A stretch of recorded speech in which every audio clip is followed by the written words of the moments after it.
नमस्कार। भोपाल गैस त्रासदी पर पिछले अंक में हमने देखा कि कैसे पूरे मामले पर लीपापोती करने का प्रयास किया गया, तथ्यों को कैसे पर्दे के पीछे धकेल देने का प्रयास किया गया। अब हम चर्चा करते हैं कि ये जो घटना हुई, इसके पीछे दशकों से जो क्रिमिनल नेग्लिजेंस चल रहा था, जो षड्यंत्र चल रहे थे या जो षड्यंत्रों की बातें हुई, वो क्या थी। तो देखिए, ये जो क्रिमिनल नेग्लिजेंस है, यह तो 1969 से ही आरंभ हो गया था, जब इस कारखाने को भोपाल में लगाया गया। जब इस कारखाने को भोपाल में लगाया जा रहा था तो उस समय यह बात उठी कि इस कीटनाशक दवा को बनाने के लिए जो कारखाना होगा, उसके कई तरह के डिज़ाइन संभव हैं। उसमें से एक यह भी डिज़ाइन था जहाँ पे इस मिथाइल आइसोसाइनेट की जो मात्रा है वो कम से कम रखी जाए, क्योंकि ये बड़ा खतरनाक रसायन था। किंतु उस डिज़ाइन को यूनियन कार्बाइड ने अप्रूव नहीं किया। भारत के वैज्ञानिकों के प्रतिरोध या विरोध के बावजूद उसने उसी डिज़ाइन को अप्रूव किया जिसमें बड़ी मात्रा में रसायन को रखने की आवश्यकता थी। अमेरिका के ही एक एडवर्ड मुनोज थे, उनका भी यह कहना है कि उन्होंने उस समय जोर देकर कहा था कि भारत में उस डिज़ाइन को ही रखना चाहिए जहां पे इस रसायन को कम से कम मात्रा में रखने की आवश्यकता हो। भारत के एक वैज्ञानिक थे डॉक्टर वरदा राजन ने भी ये कहा कि 1984 में जब ये दुर्घटना हुई तो उस समय जो मिथाइल आइसोसाइनेट की मात्रा होनी चाहिए थी, उससे कई गुना अधिक मात्रा में उसका भंडारण वहाँ पे करके रखा गया था। तो ये एक बहुत बड़ा क्रिमिनल नेग्लिजेंस था जो कि 1969 से ही आरंभ हो गया था। मैकेंजी का ये कहना है कि जो मशीनें भारत में लगाई गई, वो मशीनें डिफेक्टिव थी, वो मशीनें त्रुटिपूर्ण थी, वो खराब थी। अब देखिए कि ऐसा भी नहीं है कि 1984 में ये गैस का रिसाव पहली बार हुआ था यहाँ पर इस इकाई में, भोपाल की इस इकाई में। 1976 में ही यूनियन कार्बाइड इंडिया लिमिटेड के इस भोपाल के कारखाने के अंदर जो उनका यूनियन था, कर्मचारियों का जो संघ था, उसका ये कहना था कि यहाँ पे गैस का रिसाव हो रहा है, किंतु उसकी बात नहीं सुनी गई। 1981, 1982 में 4 बार, 1983 में 2 बार यहाँ पे गैसों का रिसाव हुआ। लोग मारे गए या तो घायल हुए, इतनी बड़ी संख्या में नहीं हुए लेकिन हुए, किंतु इन सब को नज़रअंदाज कर दिया गया। एक पत्रकार थे राजकुमार केसवानी, उन्होंने अपनी खोजबीन की, उन्होंने अपनी जांच पड़ताल की और उसके बाद अपनी रिपोर्ट को उन्होंने भोपाल के एक स्थानीय समाचार पत्र जिसका नाम रपट था, उसमें प्रकाशित किया। उनके इस खोजबीन या उनकी इस रपट का जो शीर्षक था वो था, wake up Bhopal, you are sitting on a volcano. यानी कि भोपाल के नागरिकों, आप जागो, आप एक ज्वालामुखी पर बैठे हुए हो। किंतु तंत्र सोया रहा और कहीं पर कोई भी ध्यान नहीं दिया गया।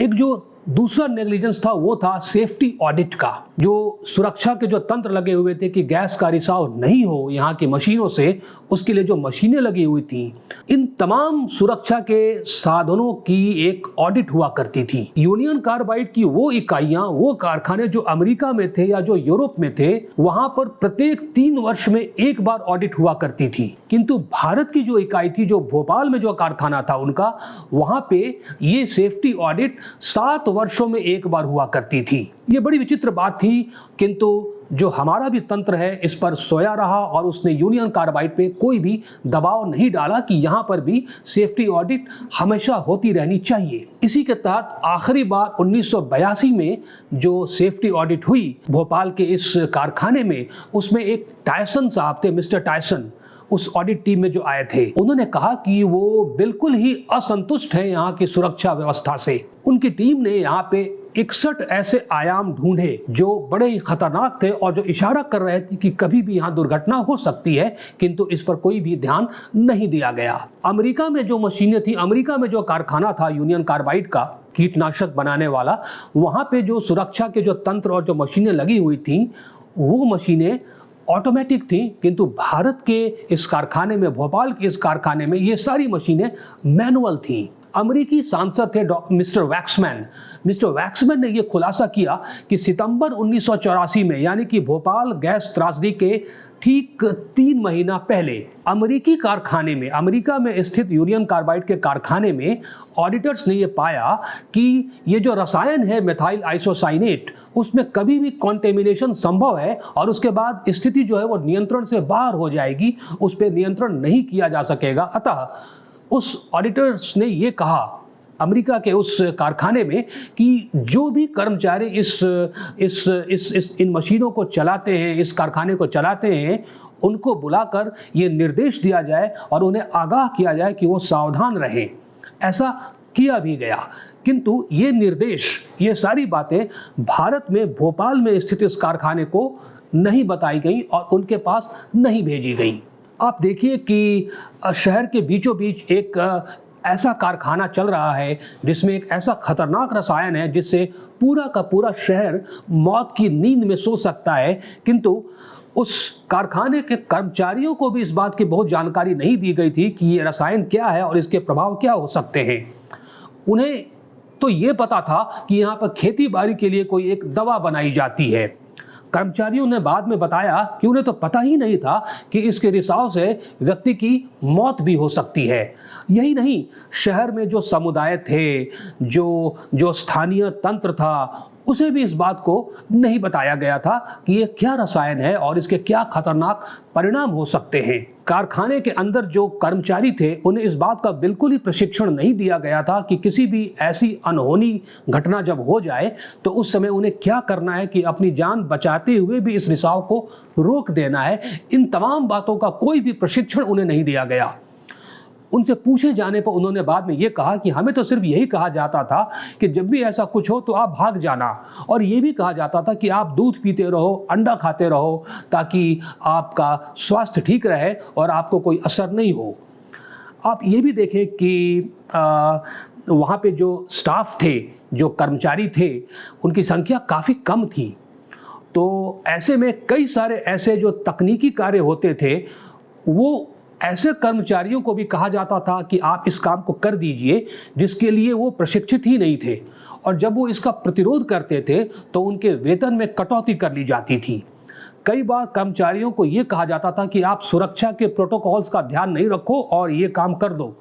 जब वो इसका विरोध करते थे तो उन पर जुर्माना लगा दिया जाता था। एक और बात थी कि अमेरिका के ही एक डॉक्टर थे, उन्होंने तो जब ये दुर्घटना हुई तो सारा का सारा दोष यहाँ के मरीजों पर ही डाल दिया, यहाँ के लोगों पर ही डाल दिया। कहा कि ये जो कर्मचारी हैं या ये जो भोपाल शहर के लोग हैं वो उनके खाने पीने की व्यवस्था अच्छी नहीं है, वो कमज़ोर है, इसलिए उन पर ये असर हो जा रहा है। जो अंतर्राष्ट्रीय ट्रेड यूनियन संघ था उसने ये कहा कि 1984 में जब यह घटना हुई तो उसके 2-3 साल पहले से, विशेषकर 1 वर्ष पहले से, यहाँ की मशीनें, यहाँ जो सुरक्षा की मशीनें थीं वो बिल्कुल जर्जर हो चुकी थीं। यही नहीं, 1980 के बाद जो यहाँ पे कर्मचारी हैं उनकी संख्या में कटौती की जाने लगी। यहाँ पे सुरक्षा के जो निवेश होने चाहिए थे कि मशीनें ठीक हों, गैस का रिसाव नहीं हो, इस पे जो खर्च होना चाहिए था वो खर्च भी कम किया जाने लगा। तो स्पष्ट है कि ये जो एक क्रिमिनल नेग्लिजेंस था वो दशकों से चला आ रहा था, और इसका अर्थ ये हुआ कि ये घटना कोई हादसा या वाकया नहीं था, बल्कि इसे होने दिया गया, अपनी आंखों के सामने इसे घटने दिया गया। अब हम देखते हैं कि इस पूरे वाकये के पीछे जो षड्यंत्रों की बातें चली वो क्या थी।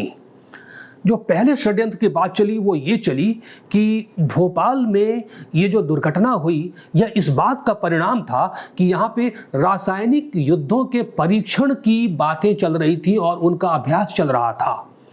पहली बार 13 दिसंबर 1984 को प्रेस ट्रस्ट ऑफ इंडिया ने एक बयान दिया और उस बयान में कहा कि यूनियन कार्बाइड कॉरपोरेशन का निवेश केवल यूनियन कार्बाइड इंडिया लिमिटेड नामक इस कारखाने तक ही सीमित नहीं था। उसने ये बताया कि भोपाल शहर में ही यूनियन कार्बाइड ने उस समय के लगभग 20 करोड़ की लागत से एक बड़ा विशाल शोध केंद्र बना कर रखा था जिसका नाम था Bhopal research and development centre. और ये एशिया का सबसे बड़ा शोध केंद्र था जहां पर कई तरह के परीक्षण किए जाते थे। 25 दिसंबर 1984 को भारत के एक बहुत बड़े रक्षा वैज्ञानिक ने यह कहा कि इस तरह के शोध केंद्र जब भारत में खोले जाते हैं विदेशियों के द्वारा, तो उन्हें एक बहुत ही उच्च स्तरीय कमेटी के अप्रूवल से गुजरना पड़ता है। किंतु उन्होंने खुलासा किया कि यूनियन कार्बाइड के इस शोध केंद्र को भोपाल में खोलते समय उस उच्च स्तरीय कमेटी के लाइसेंस की प्रक्रिया से बाईपास कर दिया गया। अब भारत में जो सोवियत संघ की तरफ झुका हुआ धड़ा था, उसका ये कहना था कि ये जो केंद्र था, ये जो शोध केंद्र था यूनियन कार्बाइड का भोपाल में, वहाँ पर रासायनिक युद्ध के तैयारी के परीक्षण चला करते थे। उस चहारदीवारी के बाहर किसी को पता भी नहीं था कि वहाँ पे क्या हो रहा है।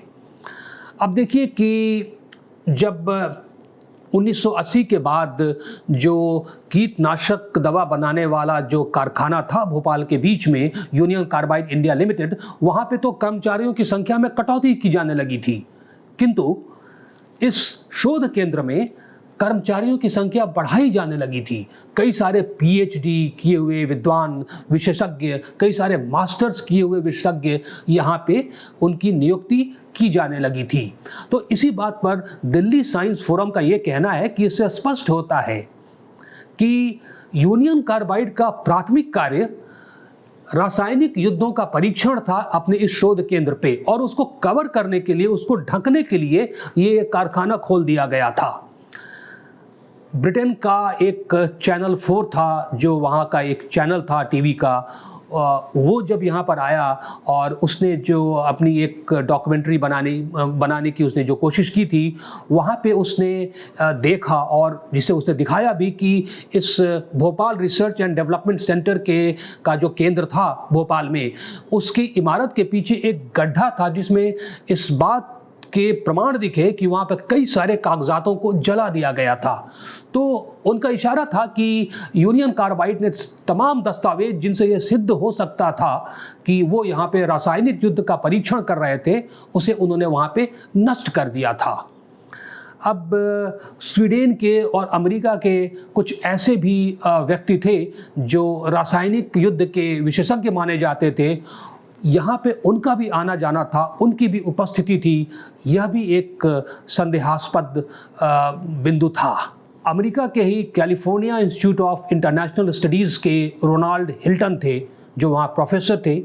अब उनका ये कहना था कि अमेरिका नहीं, यहाँ पे तो सोवियत संघ इस रासायनिक युद्ध के परीक्षण की तैयारी कर रहा था। एक जो दूसरे षड्यंत्र की बात चलती है वो ये है कि यह एक आर्थिक षड्यंत्र भी था।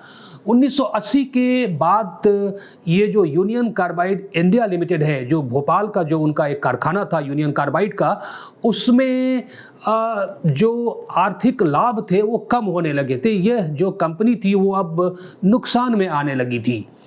तो यूनियन कार्बाइड चाहता था कि इसे बंद कर दिया जाए।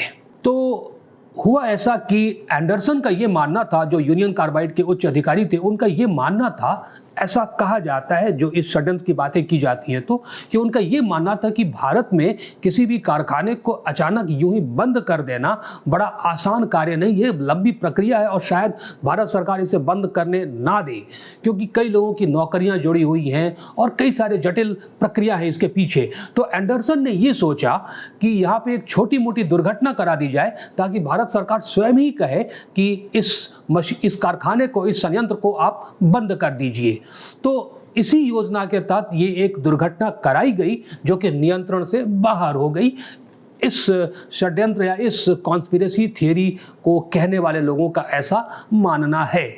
एक षड्यंत्र की बात ये भी चली कि एक आतंकवादी संगठन का कार्य था, क्योंकि पंजाब में कुछ पोस्टर्स देखे गए जहाँ पे किसी संगठन ने इसकी जिम्मेदारी स्वयं के ऊपर ली थी, लेकिन भारतीय जो राजदूत थे अमेरिका में, उनका कहना था कि सिर्फ 1 या 2 पोस्टर्स के आधार पर ऐसा कहना उचित नहीं है।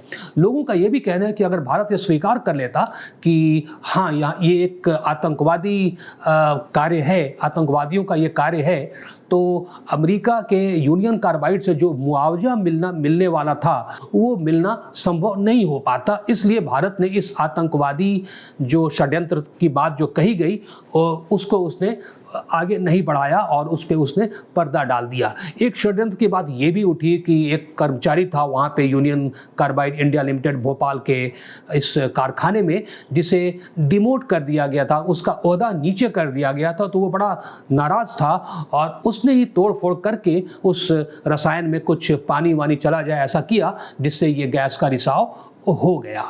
पर इस षड्यंत्र पर भी पता नहीं खोजबीन हुई ना हुई, किंतु ये तमाम जो बातें हैं और इसका जो परिणाम था इस खोजबीन का वो सामने तो नहीं आने दिया गया या खोजबीन हुई ही नहीं, जैसा भी हो। तो इस तरह हम देखते हैं कि ये जो पूरा जो एक भोपाल का जो एक वाकया था, ये जो गैस की जो त्रासदी थी 1984 की विश्व की जो सबसे बड़ी दुर्घटना थी, उसके पीछे कई क्रिमिनल नेग्लिजेंस थे, कई लीपापोती थी और कई षड्यंत्रों की बातें भी थी जिस पर हमने आज चर्चा की। चलिए इसी बहाने हम इस त्रासदी के जो पीड़ित हुए, जिनकी मृत्यु हो गई इससे, उन सब के प्रति हम आज अपनी संवेदना व्यक्त करते हैं। और इस चर्चा को देखने सुनने के लिए आपका हार्दिक धन्यवाद। कृपया इस चैनल को सब्सक्राइब करना ना भूलें। शीघ्र ही हम पुनः मिलते हैं किसी अगले विषय पर। तब तक के लिए आपका धन्यवाद और नमस्कार।